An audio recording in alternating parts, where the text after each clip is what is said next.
Hello students, तो आज की इकोनॉमिक्स की हम इस शॉर्ट क्लास में समझेंगे फैक्ट्स अबाउट जीएसटी। जीएसटी के से रिलेटेड जितने भी फैक्ट्स हैं, जैसे कि जो जीएसटी है वो वन नेशन और वन टैक्स का काम करता है, यानी कि पूरे राष्ट्र में एक ही टैक्स लागू होगा, वो होगा जीएसटी।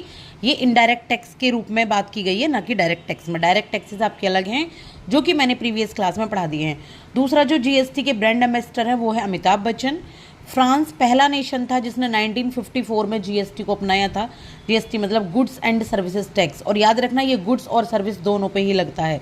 इंडिया ने ये मॉडल अडॉप्टेड किया कनाडा से, और जीएसटी 122 यानी कि आपका 122nd अमेंडमेंट बिल है 2014 में, और 101 कॉन्स्टिट्यूशनल अमेंडमेंट एक्ट था ये, और आसाम फर्स्ट नेशन था इसको एक्सेप्ट करने के लिए, और जम्मू एंड कश्मीर ने लास्ट में इसको एक्सेप्ट किया है।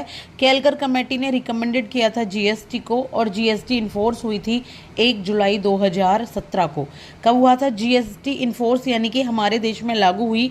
लेनी जिसका सवाल सबसे ज़्यादा आता है वो यही आता है कि जीएसटी इन्फोर्स हुई है 1 जुलाई 2017 को। और जीएसटी जो काउंसिल है वो है 279A, जो डील करती है जीएसटी की सारी चीज़ों के साथ। अब देखिए जीएसटी काउंसिल की हमने बात की है 279A के बारे में।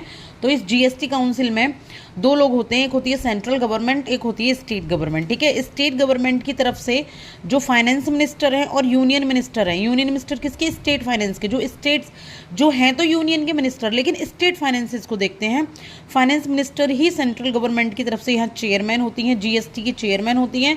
और स्टेट गवर्नमेंट से जितने भी स्टेट्स हैं, यानी कि जो 28 स्टेट्स हैं, वो रिप्रेजेंटेटिव होते हैं यहाँ पे इसमें अवेलेबल होते हैं। और दिल्ली, पांडुचेरी, जम्मू एंड कश्मीर के फाइनेंस मिनिस्टर भी इसमें होते हैं। इसमें टोटल 31 मेंबर हैं स्टेट गवर्नमेंट की तरफ से, और 2 सेंट्रल गवर्नमेंट की तरफ से हैं। यानी कि जो भी जीएसटी से रिलेटेड आपकी नीतियाँ बनाई जाएंगी, जो भी रूल्स रेगुलेशंस बनाए जाएंगे, कितना जीएसटी होगा, कितना स्लैब में चेंज होगा, कैसे कैसे जीएसटी लिया जाएगा, कहाँ जमा होगा, कहाँ खर्च होगा, तो ये सब कौन देखेंगे? ये दोनों देखेंगे। और इनके पास सेंट्रल गवर्नमेंट के finance minister, union minister of state finance के पास सबसे ज़्यादा पावर होती है फैसला लेने की। तो ऐसा नहीं है कि अगर इसमें मेंबर ज़्यादा हैं और ये ज़्यादा मेंबर फैसला लेंगे तो ये अपनाया जाएगा, जबकि इनकी सबसे ज़्यादा ज़रूरत पड़ती है आपको यहाँ पर कोई भी फैसला लेने के लिए।